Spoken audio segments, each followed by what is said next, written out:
waiting a couple more minutes for others to join.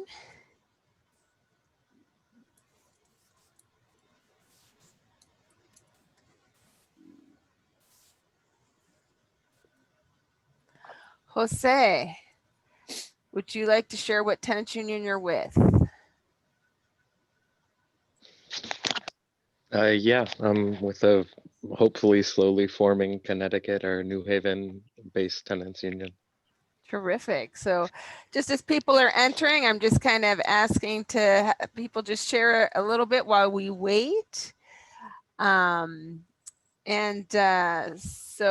Nathaniel, do you want to share what, oh, I can see where you're, Pasadena Tenants Union?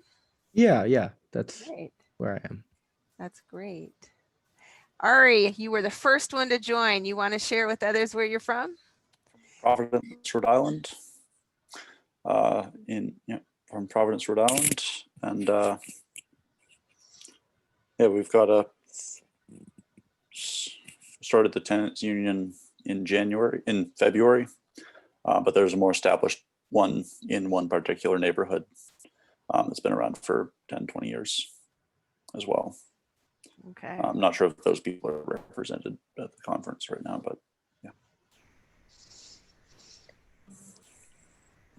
Perfect. Thank you. One more minute, we will get started.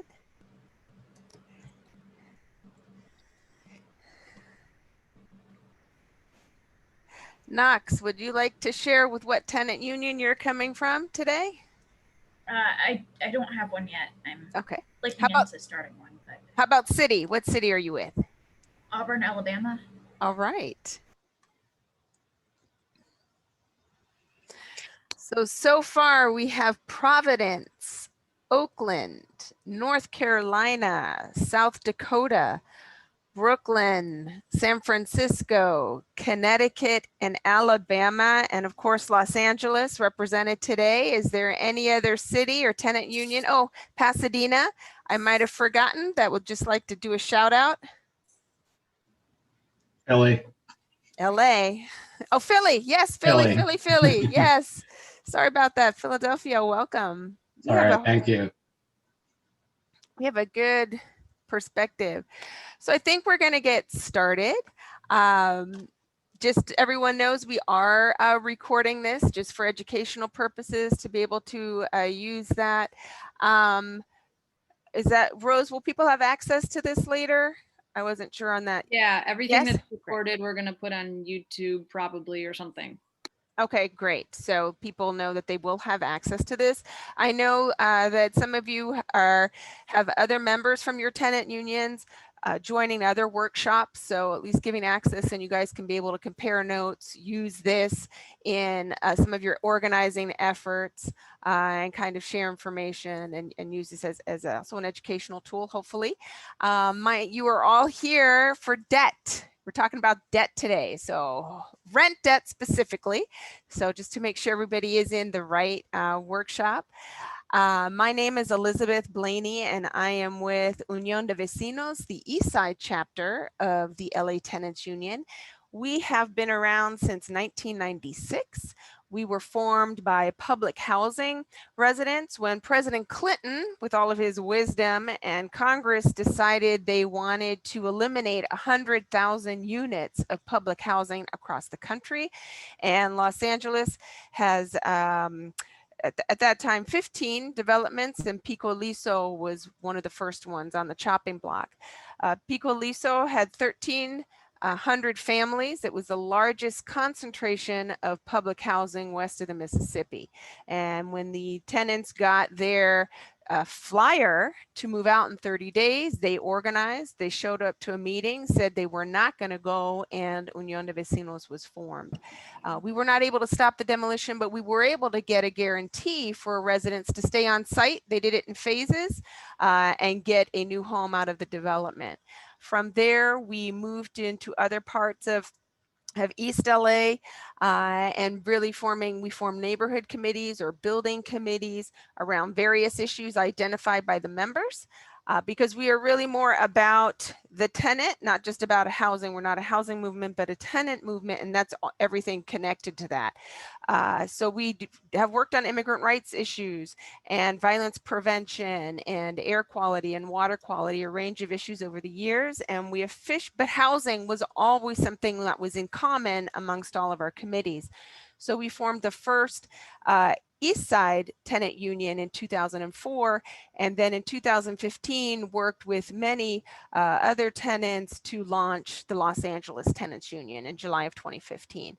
So I see that we have other chapters here from LA on the call with us. So welcome to everyone. I live in Boyle Heights in East Los Angeles. I've been here 25 years, been doing this work for 25 years. So just thank you to all of you for joining in today.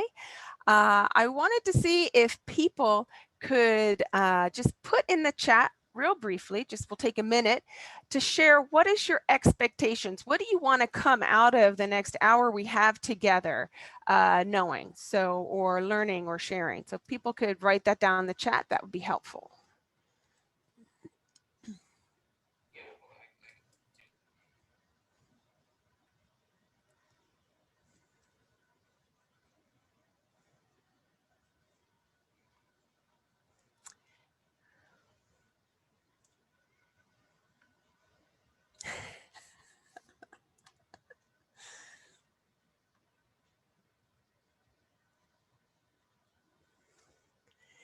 Anybody else? We got people who want to pressure it, landlords to negotiate. We got some duplicates on fucking up those landlords and the rent debt. And then strategies, okay? Anything else people want to put? Okay.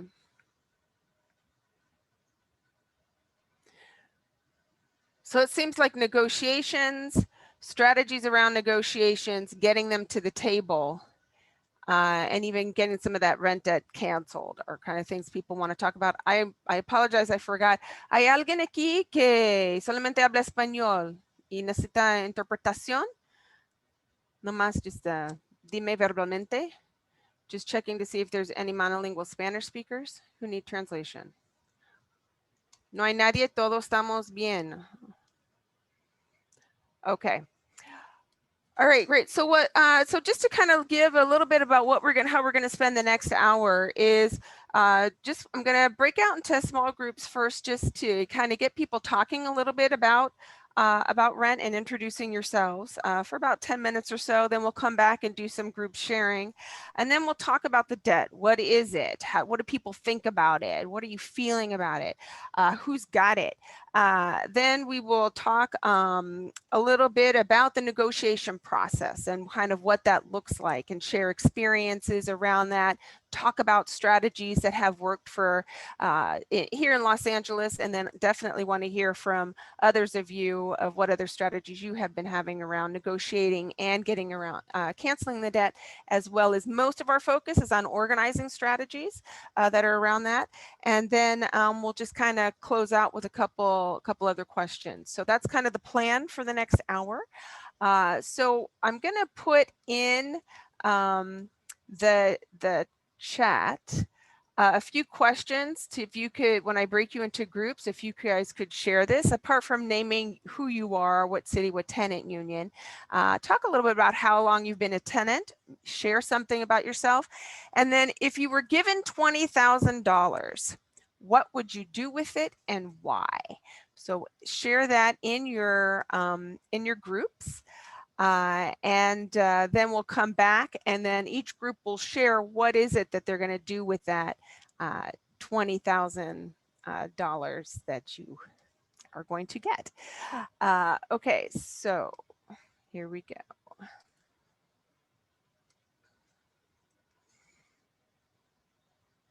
Make sure you just click yes when it assigns you to a group. Thanks.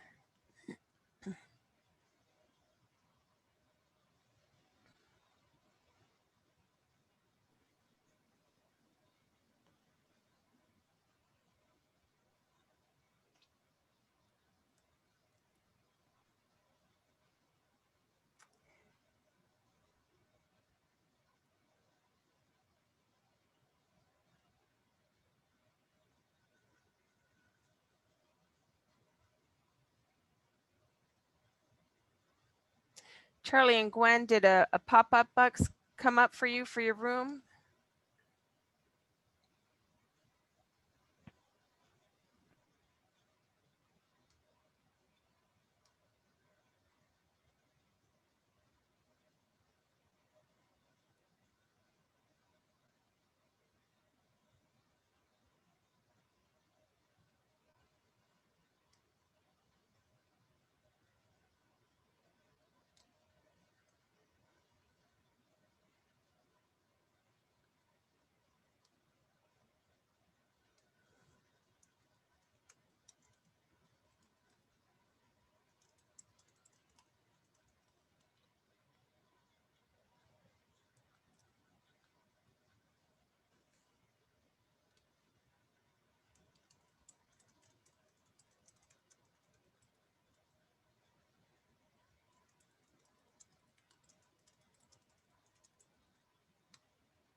Ones.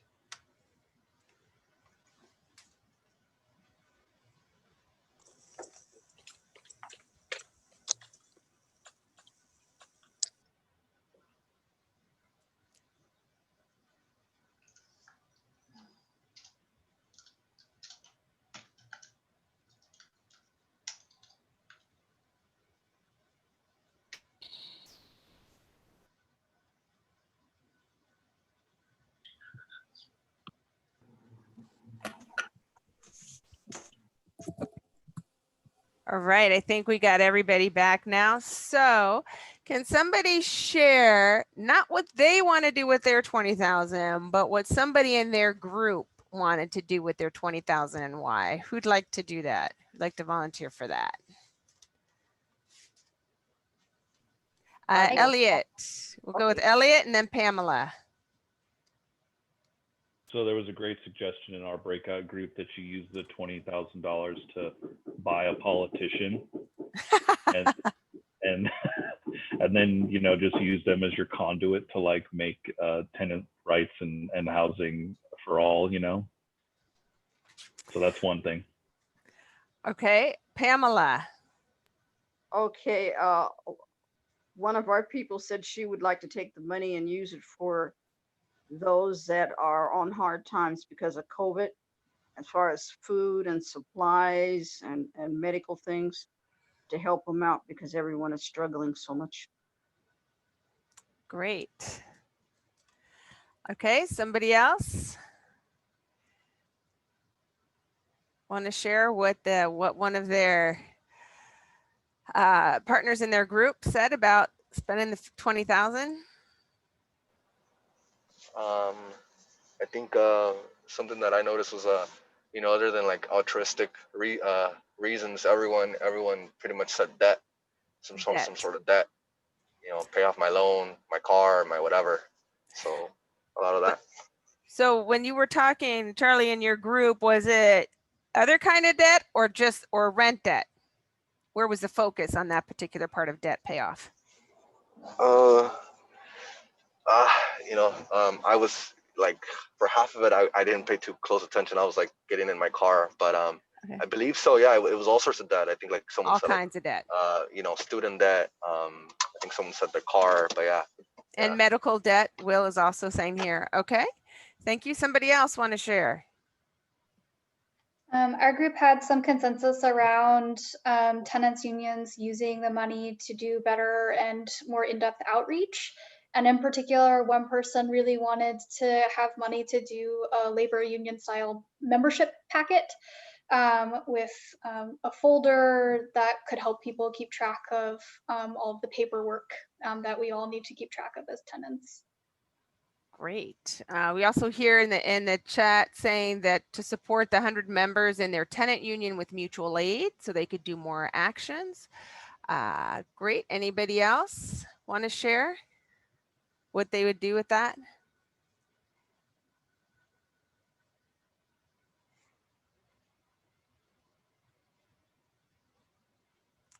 Any other volunteers? Yeah, in our group, we were talking about investing it in land kind of as like a community land trust commune kind of thing, / solidarity funds, mutual aid, and purchase of a camper. All right. The camper for housing or the camper like for an office? For a backup plan. Backup plan, many things. It could be many things. Okay, great.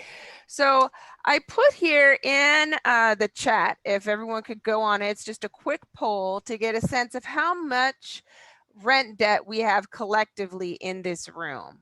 So if everybody could just take a second to fill that out.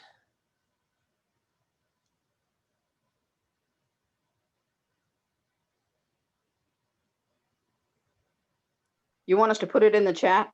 Oh, I put it in the chat. Did it not open up the link? There's a link in the chat. Did it?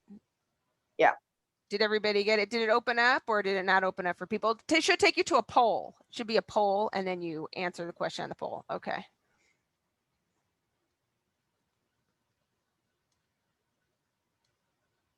If you've completed it, just put a thumbs up so I can get a sense of how much more time people might need.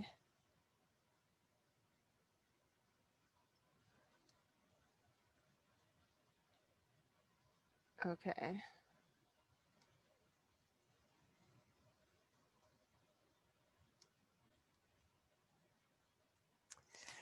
All right, so what we have is we have 74% of us in this room have $10,000 or less of rent debt. 11% have between $10,000 to $15,000, and 16% of us have a rent debt that is higher than 15,000. So it seems like a lot of us are carrying some rent debt, either because they're on strike. If people feel comfortable and want to maybe put a hand up, how many of you are on rent strike, which would mean that, hey, we're not able to pay our full debt or even a partial amount of our debt? Okay. So let's a lot of people are on rent strike. Okay, all my homies are on rent strike. Great. So we here in Los Angeles have been organizing, and I know in some of the other cities across the United States have been organizing rent strikes since April. A lot out of necessity, but we also have people who are doing solidarity rent strikes. And so, you know, we're talking a little bit about what that looks like. And that's basically people saying, hey, I can't pay because of COVID. I can't pay. I lost my job. I can't pay. I got to, you know, take care of people who are sick or kids because the schools are closed for various of reasons. And people have not been able to either pay all of their rent or any of their rent. And so we have close to over a couple thousand people here in LA that are rent strike specifically with the LA Tenants Union, and we know that there are more outside of that network.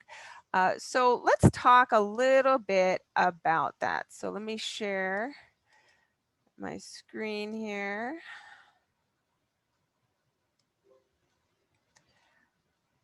Let's see. Okay, so let's talk. Can some people say, just kind of shout out, how about, you know, I'm interested to know in South Dakota, what are the monthly rents there?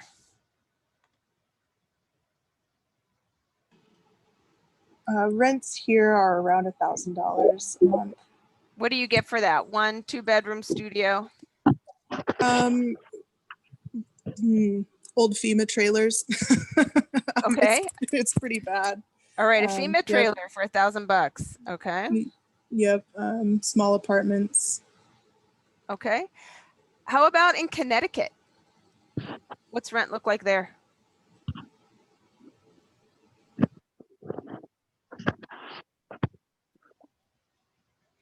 Our Connecticut friends. How about we try Brooklyn? What's rent in Brooklyn? In Brooklyn? Oh, never mind. Oh, go for it. My rent is $1,900 for a 2-bedroom. 2-bedroom. Okay. And then Connecticut, what's yours?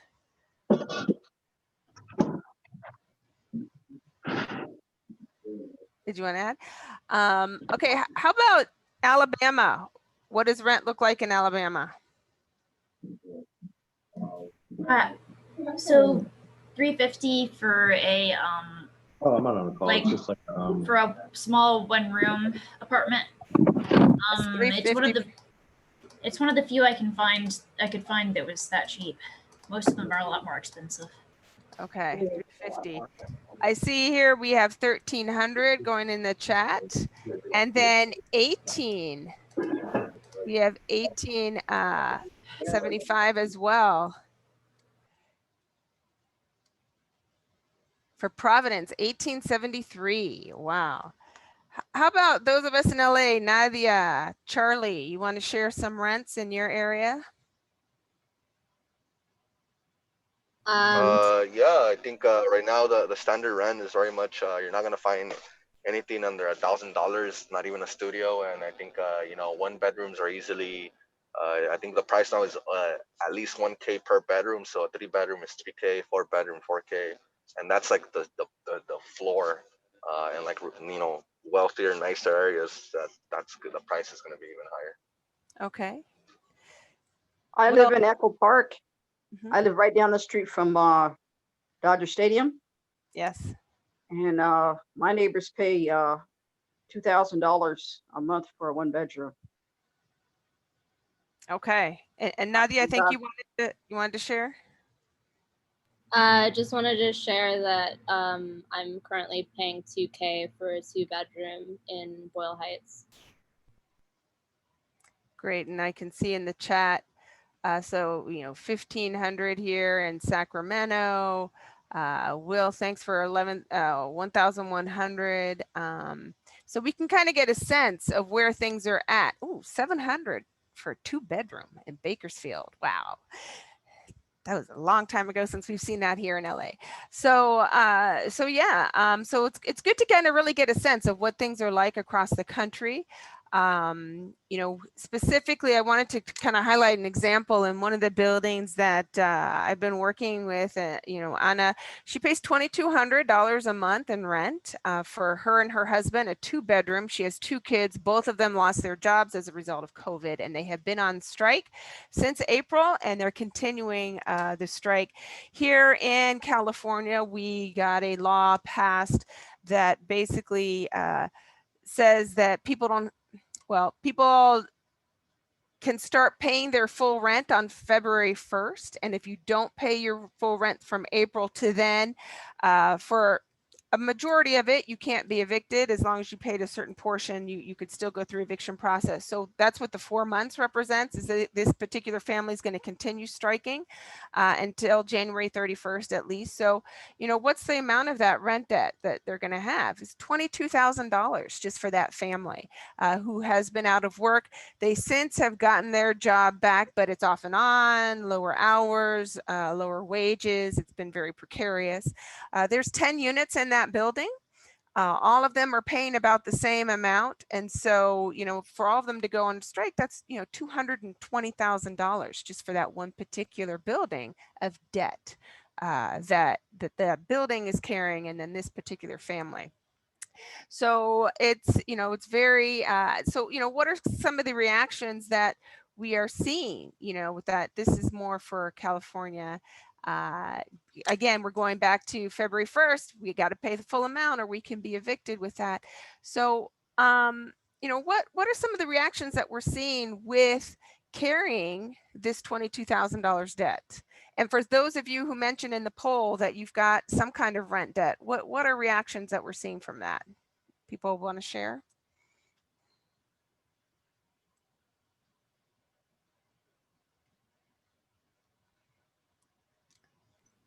I mean, I feel like it feels more meaningless in a way for like the structure, and more powerful like the higher it gets for the tenants. But that's after, like, I've been thinking about this for months. And I think initially I felt like fear when I saw that, but I've like kind of gotten over to this other place.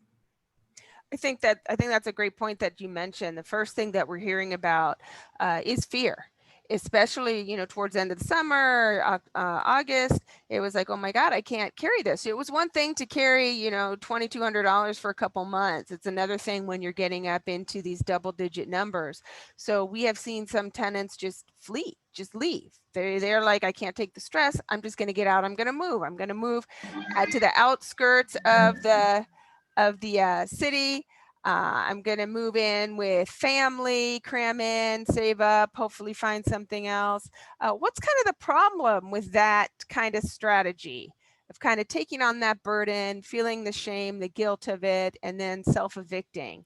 What kind of issues or problems could people see with that?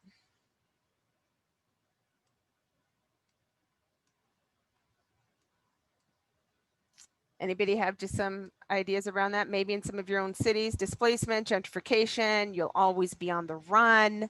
Yes, I'm reading from the chat. Thank you for putting those out there. I love that. You'll always be on the run. You're always running from this debt. Avoiding the problem.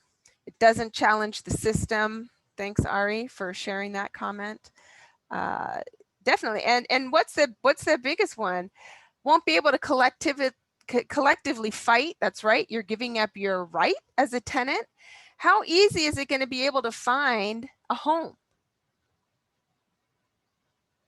It's not going to be easy to find a home. You may be dealing with the immediate problem. You know, they still can come after you for collection.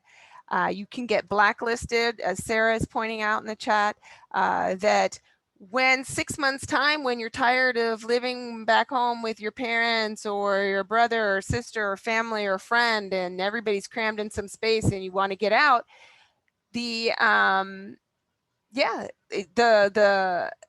trying to get back. The application process we are already seeing has changed from landlords. In addition to the usual credit and background checks, now a lot of landlords are asking for income verification.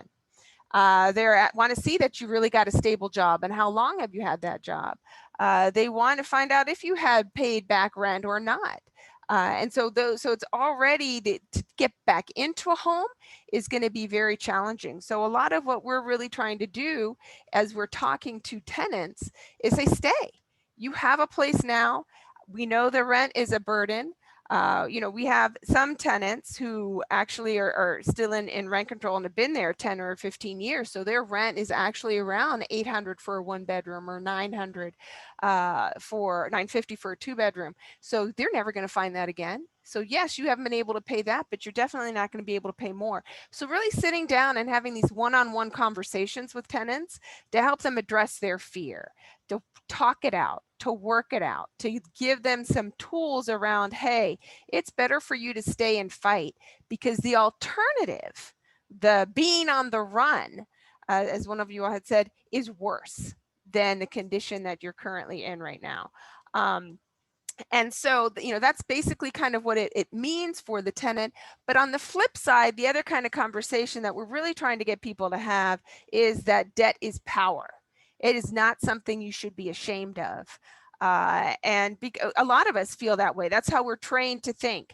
Don't carry debt. It's your fault. This is not as if we went out and bought a 75-inch screen TV and decided, oh, I'm just not going to pay it. This wasn't our fault. It wasn't our fault we lost our job. It wasn't our fault the business is closed. It wasn't our fault that we have not been able to get work. And so why own it? Why feel that shame? Why feel that guilt? That is, you know, the government's fault. That's the politician's fault. It's the bank's fault. And so that's why we have launched this campaign, as many of you have had in other cities around just really cancel the debt, cancel the rent, forgive it. And so what we wanted to talk a little bit is about how do you do that? You know, how do you do that? Thank you for recommending a book. Debt by David Graeber is a great book on debt context. The Debt Collective is a group out here collective here in Los Angeles has done some magnificent work on student debt and has won a class action suit against not having to pay some of that student debt. So why can't we do the same thing here? I think for tenants, this is the kind of thing and the attitude that we need to really be taking and our approach around that. And now, especially here in California, I don't know all the conditions in all of the other cities that you all are coming from, but because we had this law that basically said we can't be evicted from April through August for any debt we didn't pay. If we didn't pay it, it becomes consumer debt. They've got to go to small claims court or collection. We can't lose our housing if we didn't pay that. Now, it's not forgiven, and there's issues, of course, with it being consumer debt, but we can't lose our housing around it. September through January, if we don't pay 75% of that, that goes to collection. The only amount that we can be evicted for is if we don't pay that 25% of our rent. They can still do that beginning in February. So really, we're kind of under a clock on a certain level. The politicians have definitely made it clear that they're not going to forgive the debt. So this is an opportunity for us to negotiate. And this is why we see debt as power right now. We have it. The landlords want it. And though we don't have it in cash, we're still obligated for it. No one has taken that off of our back. So that's a powerful thing that landlords are also having their mortgages and having other responsibilities to pay. So if they want it, they're going to have to negotiate with us to get it or get some of it. And so we wanted to talk a little bit about what can these negotiations look like, and what are some strategies around that, and what has been effective in some of the buildings that we're doing here. You know, in East Los Angeles, we've had a couple buildings who've actually begun negotiations with their landlords and had some successful ones where they got some of the back rent canceled. They got a $200 rent reduction going forward, and they got a guarantee for repairs to be made to the building. So these are some of the things. We also had a mariachi building that mariachis, especially in East LA, are like the icon of East Los Angeles, and they were under attack, a specific building, for an $800 rent increase. They organized a strike and won a lot of things there. And we're going to talk a little bit about what were those strategies that they used to win, to get the landlords to the table, to get them to open up and listen, and to get them the actual, one of the first collective bargaining agreements that they won for tenants specifically here. But before we get into some of that, I think it's important to recognize that I think all of us in this room have experience negotiating. Maybe we don't always think that we do, but we do have experience negotiating, and we do have different strategies, and we do have different ways of winning what it is that we need to do. And so I wanted to take a little bit of time for us, again, to go back into our small groups to kind of hear from each other on that. And then we're going to come back and share what are some of those working strategies. We have to recognize that all of us are in different cities. We have different material conditions. We have different politics. We have different social conditions that all impact these strategies. So some strategies that we hear today in LA may not work in Providence, but maybe something in Alabama will work in Providence. So I think it's just important to know in the background that these can't always just be taken up and put in a city, because we have to always look at them in the context in which we are organizing political, social, and economic conditions in the places that we are doing. So I'm putting here in the chat some questions for us to go back into our small groups to talk about. So for those of you who do have rent debt, talk a little bit about that. Share when you had to negotiate. Maybe the negotiation wasn't always with your landlord. Maybe it was a negotiation with a labor union that you were part of at work. Maybe it was just negotiations with your kids. There's a lot of skills around that. So just think about moments where you've done that. And it's important to analyze who has the power. That's one of the first steps in looking at who has the power, what kind of power, how do you leverage the power, and what power do you have as a tenant going in, and some tips. And then we'll come back and share that. And then I've kind of got some step-by-step processes that we have used in our chapter to share with you. And then we'll kind of wrap it up. So just go back into the breakout rooms for about 10 minutes to do this.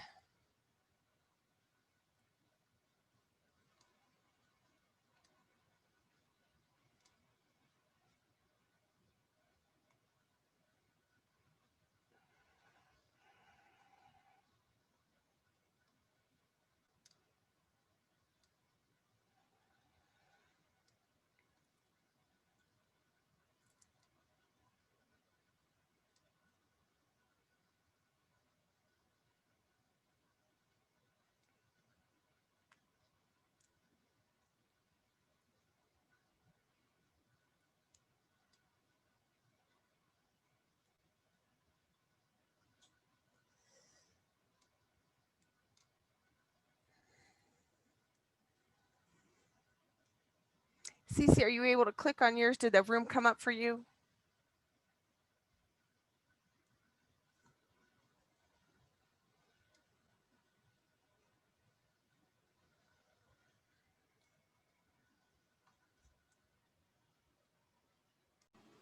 So who would like to share? I don't know, Cece, since you're saying your group was kind of on fire, does somebody from that group want to share a little bit of that conversation?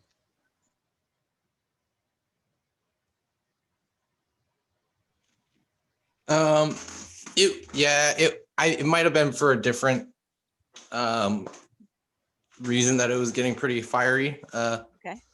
But it was seeming like overall the group thought that like really all you can do is negotiate with landlords, and that like that seems to be the nexus of any kind of negotiation for a tenant. And it doesn't seem like the state or the courts really have much to offer. And it also seemed like, and someone from my group can step in, please, that we, between the 4 of us, there wasn't actually a whole lot of negotiation experience, but Pamela probably had the best, which was just her experience negotiating with her own landlord, which was just a series of her telling the landlord, no, I don't like your lowball offer. And that's a very important part of negotiation is repeated no's. Yes. Anybody else want to share? Strategies, tips, something they learned from their group discussion?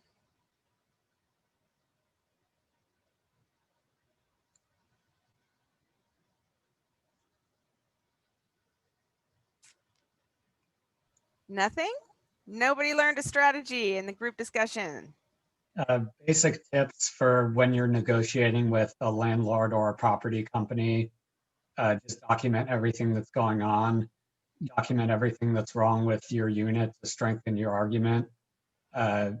Make all of your communications with the people you're negotiating with in writing so that they can be referred to later and not misconstrued. Videotape people if your landlord or someone from your apartment complex decides to come by for whatever reason, just document everything. Great. Kevin. I was in the breakout room with David, and that seemed to be kind of a theme, was being prepared, like not leaving things to the last minute, like having all your ducks in a row. You know, we do have access to information. We do have strategies that we can use so that we're coming to the negotiating table with strength, not just with whatever we can improvise like at the moment. And then one of the ones that I liked was, one of the things that you can be prepared for, or one of the ways you can prepare is to know the law, and then you can use different aspects of the law will have like time periods within which landlords have to do things. And so if you stall into the last minute and then you slap them with a certain notice or something, then that time period resets and it buys you more time, and you can use those strategies to wear them out. Yeah. I think those are both great points to make.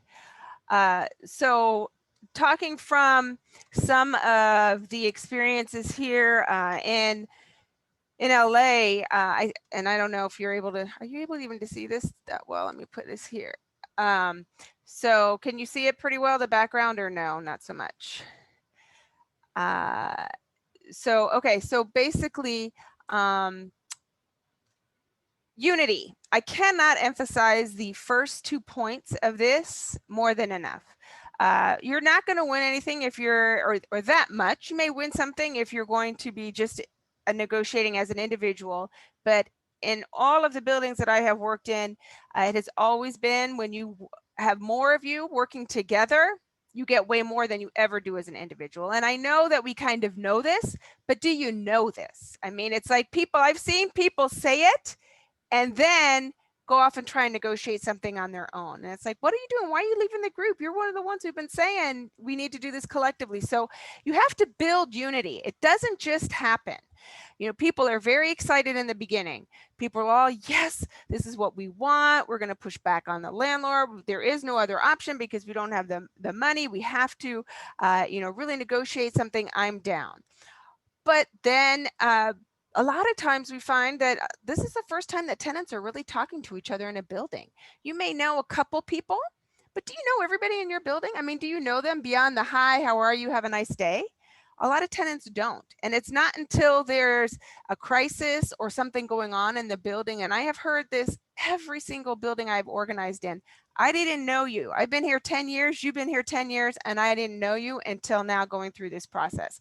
So you have to build that unity. Apart from bringing people together to talk about the issues, to making a plan together, those are important steps because that requires a lot of dialogue and thinking and agreement. Build some type of social activity. Have convivio, or have like an activity in the backyard where you're just sharing food together, celebrating an event. Maybe it's Halloween, maybe it's Day of the Dead, whatever cultural tradition may happen that's going on in your part of the world. But do something that isn't always about the work of dealing with the issue, but start building community, because through that, you're going to get trust. You're going to get people opening up and talking to each other about what they really want. And you're going to need that when you get to the negotiating table, because the landlord is not going to just come because you call them. And we were on one of our strikes, we were on a rent strike for 9 months before we could actually get the landlord to show up. He was an investor, he blew us off, all kinds of things, until he actually came to the table, and it was through an organizing strategy. He had all the tenants in eviction court. We had great attorneys slowing down that process, but it was the organizing strategy that got them to the table. And we wouldn't have had that if there was not unity and people together. They did food sales together to raise money for legal costs.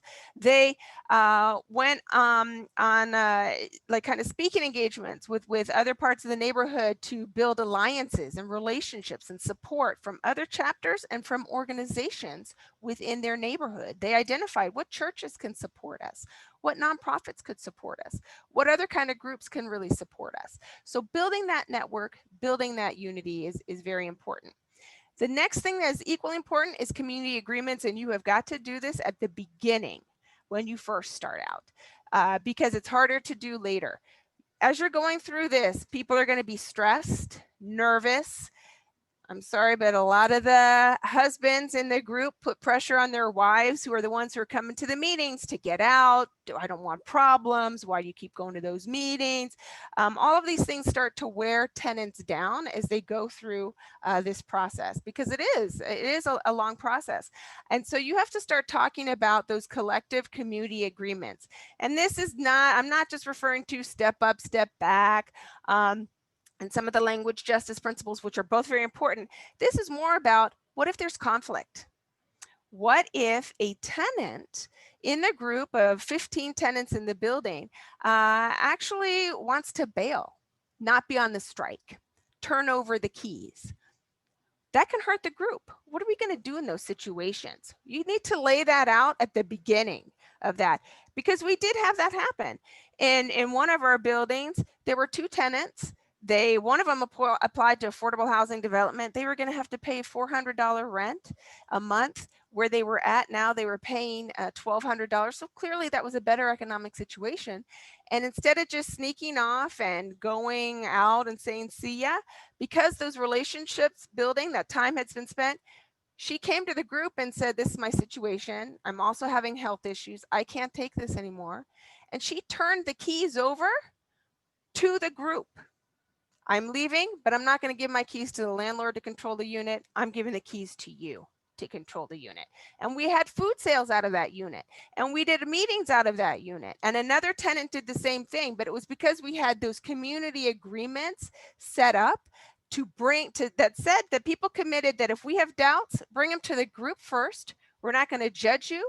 We're going to work with you to figure out how this can help make our collective stronger.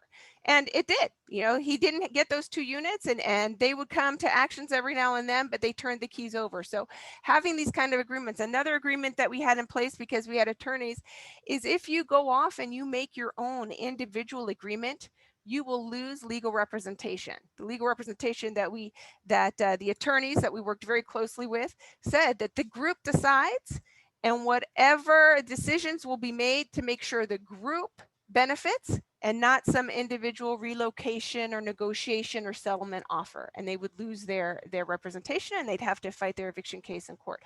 So these are just examples of kind of steps that you could consider. I'm sure there's more as you look at your own situation.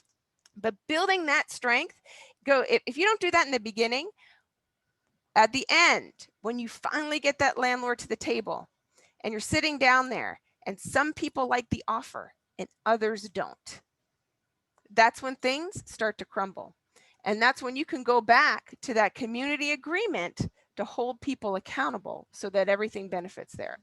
The other thing is, what is the bottom line of the group? What is it that people need? Is it a 10% rent reduction? Is it a 50% rent reduction? I need to have all the repairs done in my unit. I need this rent increase not to go up. I need at least 50% of my rent debt canceled. Every single person has to go around the room and share what their basic needs are. And you create what is it that you're willing to, what's the moon that you want, and what's your bottom line? And you need to get consensus with that. This is not a straight up vote down majority wins on the bottom line. You don't have consensus, then the people who don't agree with you are going to leave and the group gets weaker. And again, I'm just sharing, these are tips based on my own experience.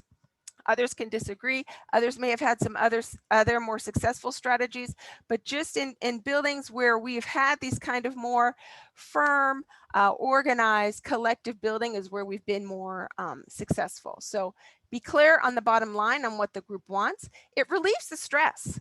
I've seen people come into a meeting freaking out, and once they know what they're going for, they could take a big sigh of relief and they're much more clear about it. Don't be rushed. When you do get to the negotiating table, and I know a couple of people asked, how do you get the landlord to the negotiating table? I'll talk about that in a minute, but when you finally do get there, don't feel rushed. They're going to put things on top of you. They're going to do their tactics. Take the time and say, you know what, we need to pause. We'll think about your offer. Go back and talk about it, hash it out, do a counter, but really give yourself the time to make sure that it is that what it is that you want that's going to benefit you before you sign those agreements.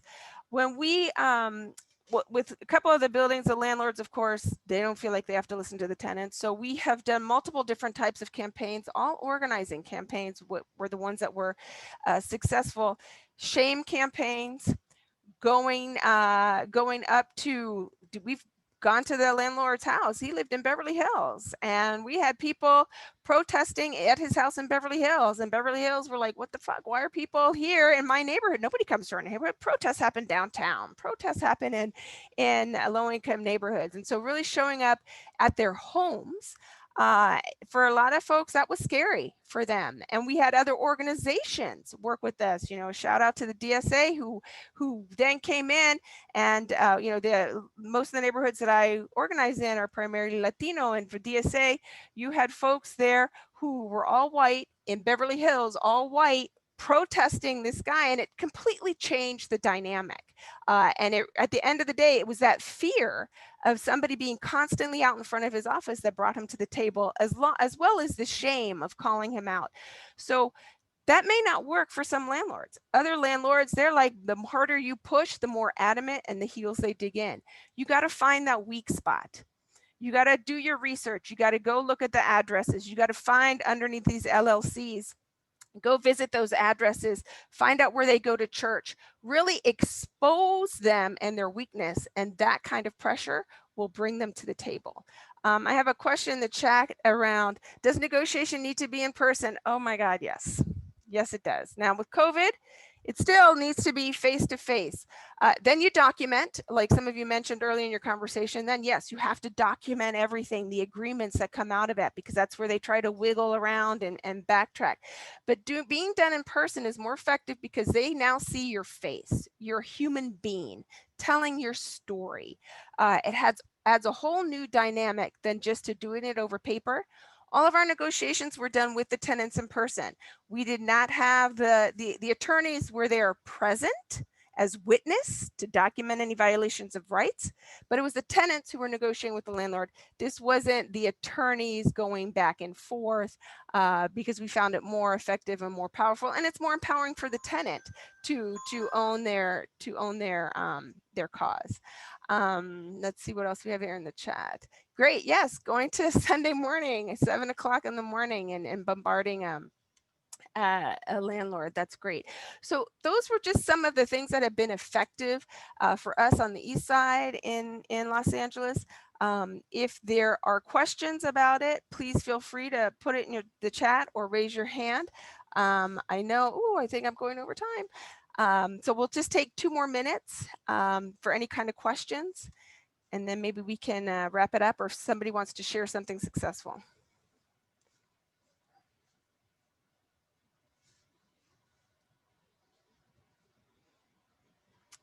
No comments, no questions. Any final closing things? I know there's probably another group who's going to use the room, but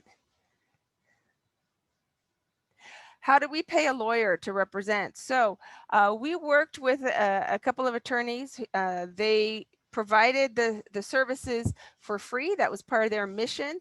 The deposition costs, the filing costs, the tenants organized fundraisers. Citywide fundraisers raised about $6,000, but doing through fundraisers is how they came up with the money. How to get landlords in the table, and this question from Sarah, how you get landlords there. For us, it's always been a shame campaign or pressure campaign, a public campaign that has gotten them to the table. We start out nice, asking them, documenting through letters, and then after that we escalate, and that has what's been successful in getting them to come to the table. Pamela, did you want to say something? Yeah, how does this work for the people now that are facing evictions because they cannot pay their rent within the next, how many months is it? 2 months, 3 months, 2 months? Yeah, so what we found is that the landlords want some of that money. They want some of that rent debt. And that has been part of what the power is.